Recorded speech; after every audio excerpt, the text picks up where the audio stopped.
Hello, Jonathan Rayo here with Simplified Guitar, and in this lesson, I want to teach you how to play the song The Northwest Passage by Stan Rogers. This song was requested by Patron Ethan. Thank you, Ethan, for your song suggestion. Now, what I'm going to do first is play all the way through the song, and then at the end, I will break it down and explain it to you in more detail. So for now, let's go ahead and play through the song.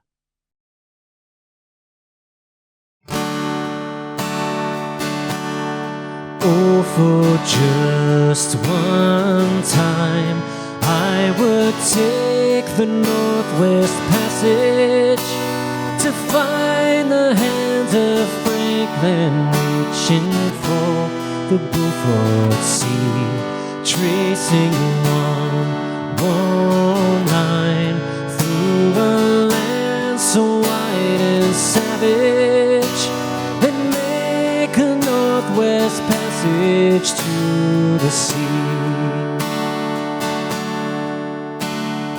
Westward from the Davis Strait, 'tis there was said to lie the sea route to the Orient, for which so many died, seeking gold and glory, leaving weathered broken bones, a long forgotten lonely cairn of stones.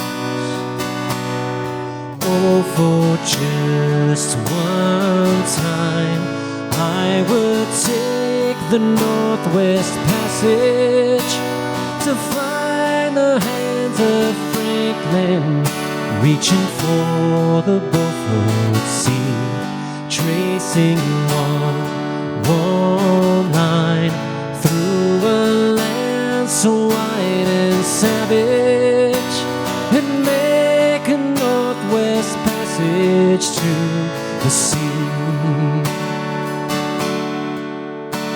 3 centuries thereafter, I take passage overland in the footsteps of brave Kelso, where his sea of flowers began, watching cities rise before me, then behind me sink again.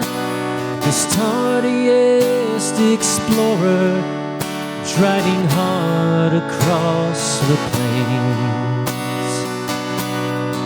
Oh, for just one time, I would take the Northwest Passage to find the hand of Franklin reaching for the Beaufort Sea, tracing one line through a land so wide and savage, and make a Northwest Passage to the sea.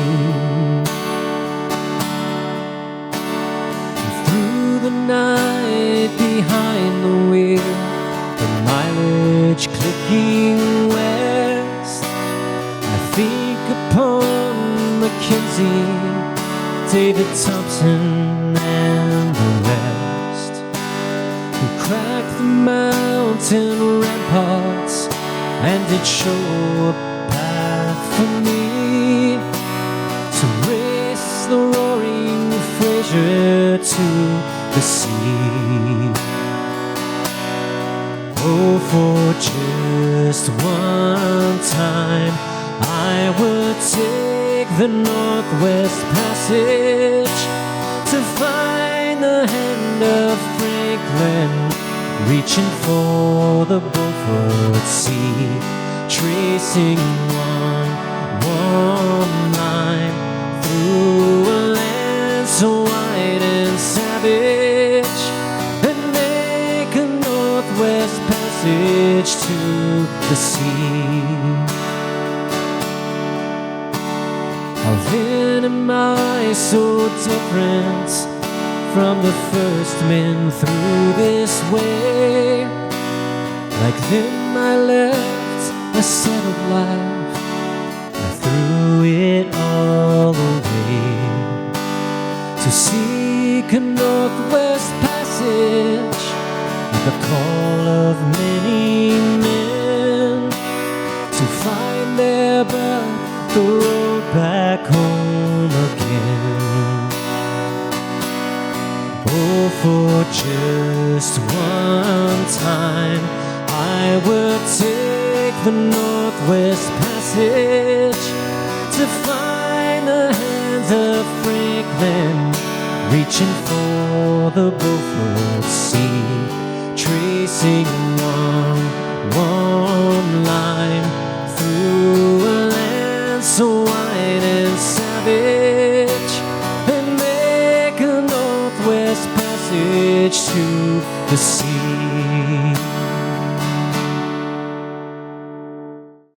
All right, now before I break this song down, if you would like to check out the chord chart for this song, you can click right up there to head over to my Patreon page. Now, for this song, I am using the C chord family, but I have my capo up here on the 2nd fret, so that puts me in the key of D, even though I'm using the C chord family. So the chords that I'm using are, we have a C chord, just a regular C major. We have the G chord, which I'm using this version with my 2nd, 3rd, and 4th finger because it has a similar shape to the C, so it makes transitions easier. I'm also using an F over C sharp, a great F alternative in the C family. You are welcome to use a regular F bar chord like this, or this other F where you bar the bottom 2 strings with your 1st finger. Any of those would be fine. And then we have an A minor as well, and we have a D minor also. Okay. What's important to remember for these chords is only the G chord. G chord is going to be the only one where you're strumming all 6 strings. So for the C, the A minor, and the F over C, you're going to start your strumming on the A string. You want to avoid that low E string. And then for the D minor, you want to just strum from the D string down and avoid the low E and the A string for that chord. So those are some important things to keep in mind. Okay, so for the strum pattern, we're using the driving pattern, which is a nice, simple 4-beat strum pattern. So we have 4 down strums, an up strum after beat 4, and then we repeat. Something important for this is we put our emphasis on beat 1 and 3. So every other beat, we want to strum harder to create some dynamics. So that's 1, 2, 3, 4, and 1, 2, 3, 4, and 1, like that. Okay. I believe there's a couple of parts in here where we've got some chords that only last for half a measure. So at the end of the chorus, for instance, I think at the end of every phrase, even the verses and the chorus, we have this C, G, C thing. It's in the chorus, it's C, G, C, but we have the C lasts for half a measure, so just 2 beats, G for 2 beats, and then we go back to normal again. Okay, so we have the F, and then C, G, C.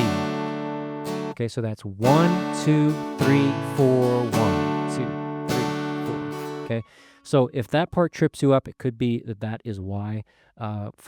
When chords last for just half a measure, it can trip people up. So that's just something you need to keep in mind, that is happening at the end of the chorus. It also happens in the end of the verses with the C, G, A minor. It doesn't happen for verse 2, but it does happen for verse 1, 3, and 4. Okay. Long forgotten lonely can of stone. Okay. Again, that's going to be 1, 2, 3, 4, 1, 2, 3, 4, 1, 2, 3, 4, 1. Okay, so just keep that in mind when you're playing. If that part is tripping you up, just isolate it, separate it from the rest of the song. Just play that progression over and over again on repeat, and isolating that problem like that is going to help you to get through it faster. And you can also practice it by counting those beats out loud as well, if you find that helps. And yeah, that's it for this song. So best of luck to you. If you do have any questions for it, feel free to submit your questions. You can post any questions you have in the comment section of this post on my Patreon page. Again, that's right up there. I do answer all of my patrons' questions. And until next song tutorial, take care.